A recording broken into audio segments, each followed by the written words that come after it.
Cutter Confidence 210-foot Reliance class cutter.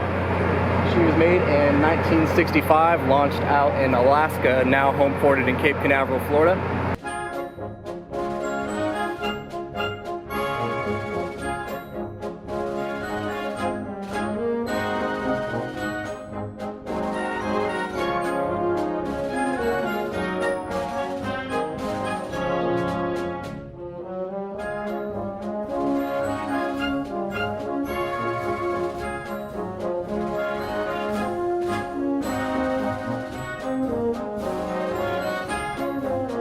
Where we are now is the forwardmost point of the cutter. This is referred to as the forecastle. Here is where we will do a lot of our evolutions regarding dropping anchor, raising anchor, some law enforcement, a little bit of firefighting because we do have the hoses there. God forbid we ever need them. Behind me, the big elephant in the room is the 25mm machine gun. The rounds are, I don't know, about that big around. 8 inches long. We go 5,000 yards or so. Usually do 5 or 6 round burst. It's manually fired. Someone actually straps into it. It's got shoulder harnesses, a waist harness, old school, and just it's pretty impressive. I wish it was open. They'll usually throw either a big inflatable orange target out at 400 or 500 yards, or they'll put out big oil drums and just paint them a nice bright color, send them a couple hundred yards out, and just light those things up. They take 1 or 2 rounds and they disappear. It's awesome. It's really cool. So we also have a couple of 50 caliber machine guns, one on the port side, one on the starboard, but they're also covered up right now. We do have handguns, we do have machine guns and shotguns on board as well for all of our boarding teams. If you would all follow me, we'll go back down on the starboard side to the boat deck and I'll show you our small boat.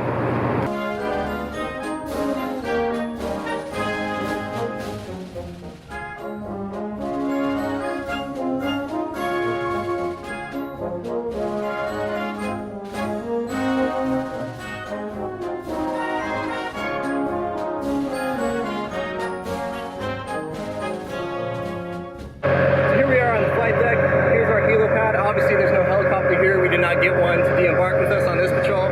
However, if there were one, underneath that grid in the center, the place where the helicopter launches the talon down, and it has a nice hydraulic pull on it and just launches, so it keeps it nice and steady on there. And each of these we call mushroom caps is where we tie down some nice strap turnbuckles, or not turnbuckles, but ratchet straps, and we'll hold it down. We appreciate a little redundancy. If one fails, we've got another line of backup just to keep that helicopter from going overboard. Essentially is our main concern.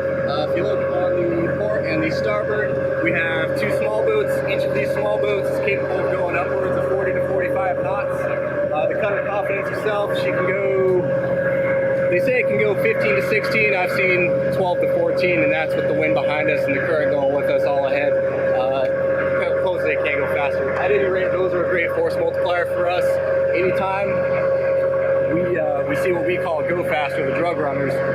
They either have 2, 3, never seen them, but they do exist, even 4 outboards, and those things scream. So we have these as 2 as best as we can to go and catch those guys. It takes us 10 to 20 minutes. I've never seen one get away from us.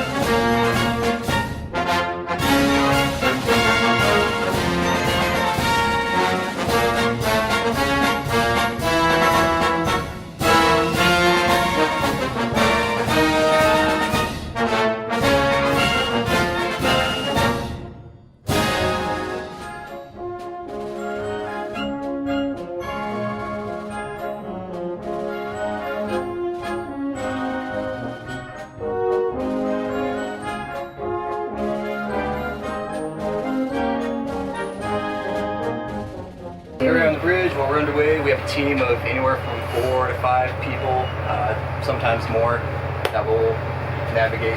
We usually have 1 helmsman, there's a deck watch officer, we have an officer of the deck or officer of the day back there making log entries of everything. We'll usually have someone at the chart table here as well, plotting the course and making sure we actually stay on course and don't veer too far off. And in combat they're doing the same thing, so it's kind of again a little bit of redundancy to make sure if one person deviates too far we can correct and vice versa.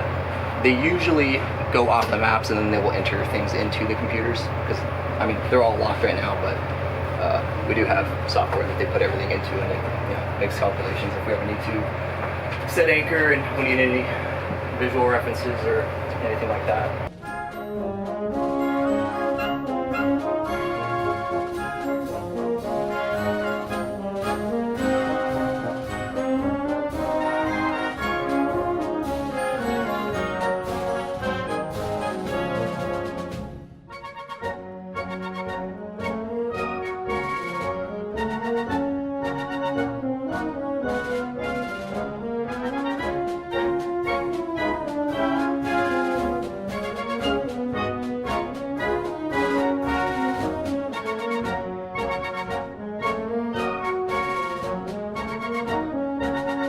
Laundry and into the paint locker and runs all the way back to the mess deck.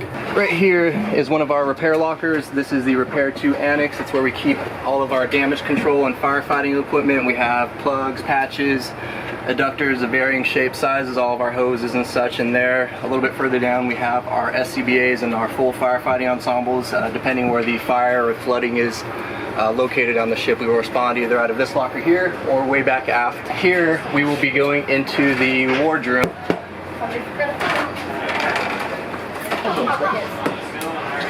Good. Mind if I bring a torch really quick, sir?